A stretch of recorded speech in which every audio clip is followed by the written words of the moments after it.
On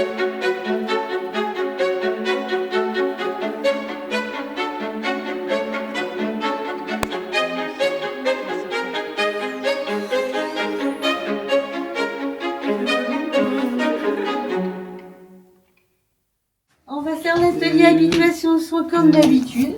Hein? Vous êtes prêts? Alexandre, c'est toi qui démarre parce que toi, t'es très fort. Tous les autres, hein, vous êtes tous très forts. En général, c'est Alexandre qui nous montre. Hein? On le met autour du bras, Alexandre. En général, donc, quand vous allez chez le docteur, c'est ce qui se passe. Hop.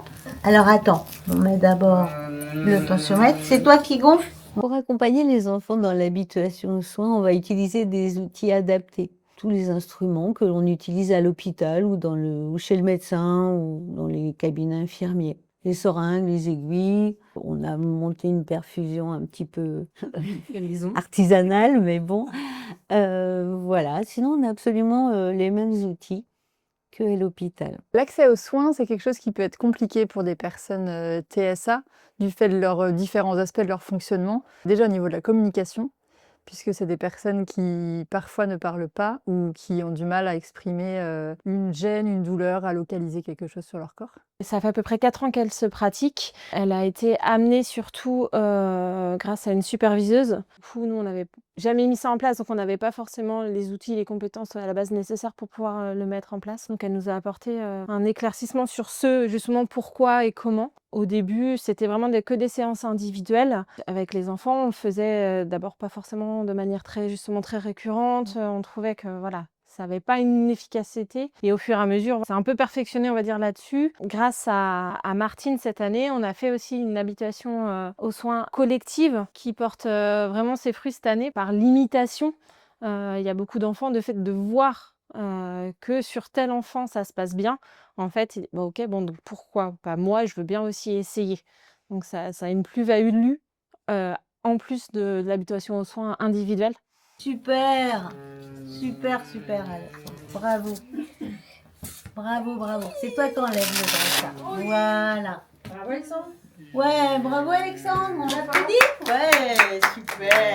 C'est trop fort. Ça peut être compliqué au niveau de l'anxiété que ça génère d'aller dans un nouvel endroit avec une nouvelle personne, de changer les habitudes. Donc s'imaginer d'aller dans un nouvel endroit avec des fois une lumière vive, avec un bruit, avec une odeur qui leur va pas, ça peut être très déstabilisant et très anxiogène. Après, on va utiliser aussi des moyens de communication pour permettre à l'enfant une bonne compréhension des choses. On utilise notamment le TLA qui est au mur, qui va permettre à l'enfant de s'exprimer pour éventuellement signifier s'il a une douleur ou une gêne. Et puis, on va utiliser d'autres outils qui vont être plus adaptés à chaque enfant. Par exemple, pour un enfant qui avait besoin d'une prise de sang, il y a eu des photos qui ont été prises avec l'enfant et où on montre l'acte de façon décomposée. On utilise de temps en temps BD Santé, que l'on a utilisé pour un enfant qui devait avoir un EEG de 48 heures. Donc, on a pu lui expliquer avec BD Santé comment allait se dérouler son examen. Et puis, il y a tout ce qu'on ne voit pas aussi dans l'accès aux soins,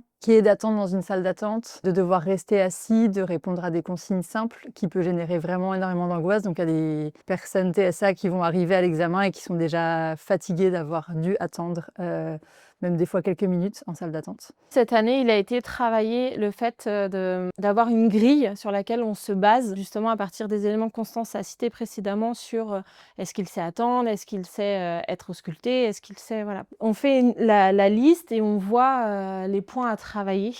On va mettre la soufflette. Voilà.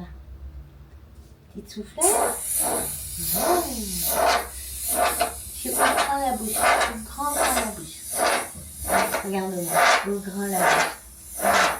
C'est une démarche qui permet vraiment de travailler au rythme de la personne, prendre le temps avec elle de travailler un soin en particulier, mais sans la pression du soin.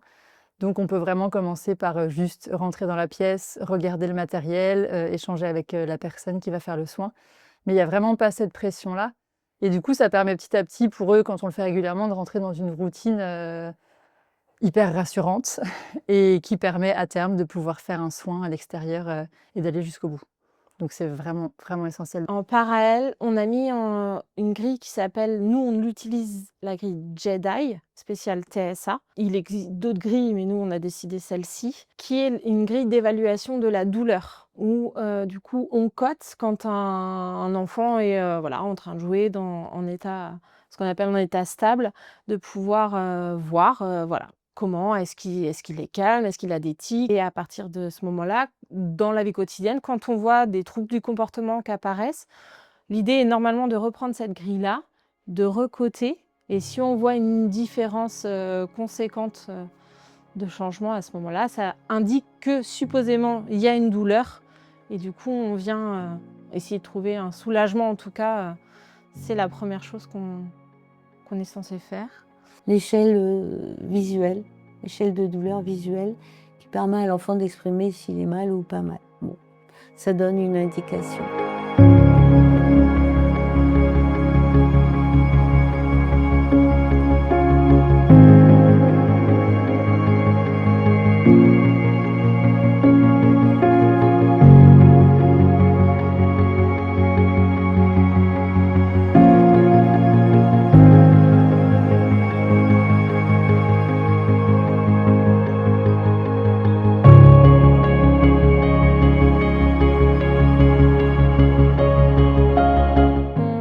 Aussi en place sur l'établissement l'intervention d'axe aux dents, c'est-à-dire qu'on est en lien avec des dentistes qui sont pas très loin de l'établissement. On essaye une fois par an, sinon au moins tous les 2 ans. Ils viennent passer une demi-journée ici, ils auscultent tous les enfants, faire du repérage aux soins dentaires, voir s'il y a des besoins. Parce que des fois, justement, les enfants ont des fois des difficultés à se rendre chez le dentiste, de pouvoir faire des repérages et de pouvoir des fois aussi déceler des douleurs quand on n'a pas accès quotidiennement au dentaire, de pouvoir des fois faire des liens avec des troubles du comportement. Et puis c'est facilitant parce que il y a des difficultés des fois d'accès aux soins. Les listes d'attente peuvent être extrêmement longues dans le département pour pouvoir trouver un dentiste. Et du coup, quand il y a des soins dentaires qui sont repérés comme étant dits urgents, ces dentistes acceptent de pouvoir prendre ces enfants en fait en urgence et du coup ils sont sensibilisés aussi au handicap, donc c'est facilitant aussi pour la prise en charge. On travaille beaucoup avec Handi Santé, qui est un service qui est porté par le CHU et qui est en relation avec les autres établissements hospitaliers du département, avec Axe aux dents dont Violette a parlé, et puis avec la clinique Saint-Léonard. Et c'est un service qui est très intéressant, qui va permettre d'améliorer le parcours de soins des enfants en situation de handicap complexe, qui va donc accompagner l'enfant, mais accompagner aussi la famille et accompagner les soignants. Et c'est très utile pour nous. Concrètement, qu'est-ce qui se passe? On va faire appel à Handi Santé. Ils vont aller dans le service où l'enfant va être hospitalisé, ils vont nous renvoyer des vidéos, des photos, et éventuellement, si c'est un matériel spécifique, ils vont nous prêter du matériel spécifique, nous donner du matériel spécifique. Mais aussi, Handi Santé va aller dans le service et préparer l'équipe aussi à recevoir un enfant en situation de handicap. Alors déjà, on questionne les parents sur comment ça se passe par rapport aux soins en global. Est-ce que c'est facilitant pour eux ou pas qu'on travaille certaines choses?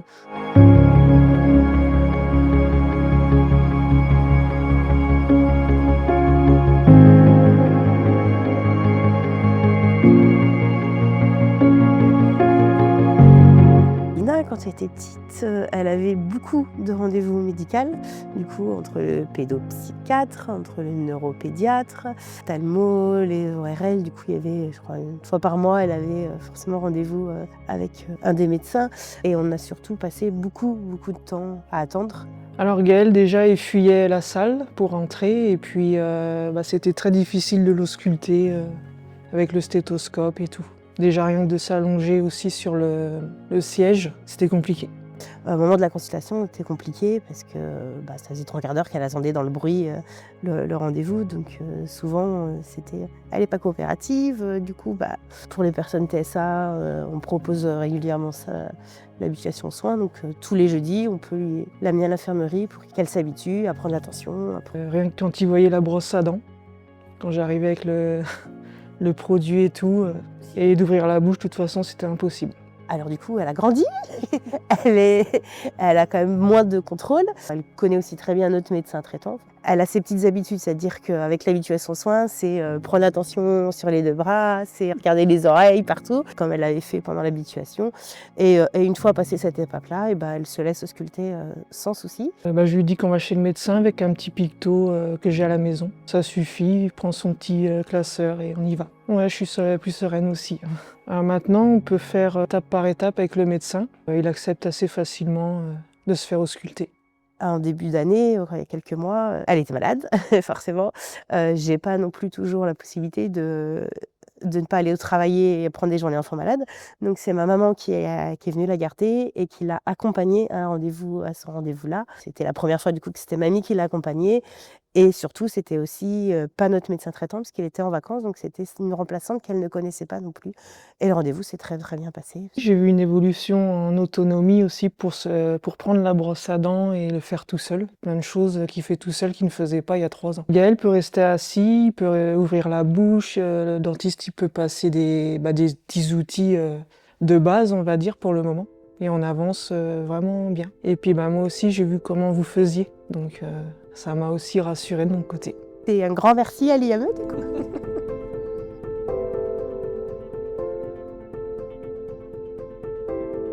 On peut dire que l'habituation aux soins ici, à l'IME, ça marche plutôt bien, mais il y a quand même évidemment des limites à l'exercice. Notre seul questionnement, c'est que ça marche très très bien ici. Parfois, pour certains enfants, lorsqu'ils vont à l'extérieur, à l'hôpital, ils n'ont plus les mêmes repères et du coup, ça marche plus du tout, quoi. Peut-être on s'interroge sur le fait qu'on devrait peut-être accompagner l'enfant jusqu'au bout, c'est-à-dire jusque dans le service hospitalier, afin de fournir quand même le même repère pour lui. Ils sont super attachants, c'est vrai qu'ils sont vraiment, vraiment attachants, c'est vraiment formidable. Et quand on voit un Gaël qui n'ouvrait pas la bouche avant et qui maintenant, c'est vrai que c'est valorisant, quoi. Ça fait plaisir, bon, on est content. Donc c'est plutôt positif en fait. Moi je crois que c'est pas mal de fierté de voir des enfants, parce que là on travaille vraiment avec des enfants, mais s'adapter autant à constamment leur environnement. Je suis hyper fière d'eux et du coup hyper fière de les voir évoluer au quotidien. Non, mais moi j'ai toujours l'impression de redécouvrir mon métier en fait un peu tous les jours parce que comme c'est des enfants, ouais, c'est ce besoin de temps pour créer du lien, tout ça. Et du coup, oui, j'ai vraiment cette impression de...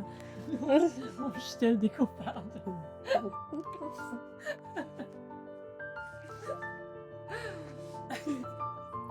Jamais je fais qu'on pense. Il y a des mouchoirs à copine.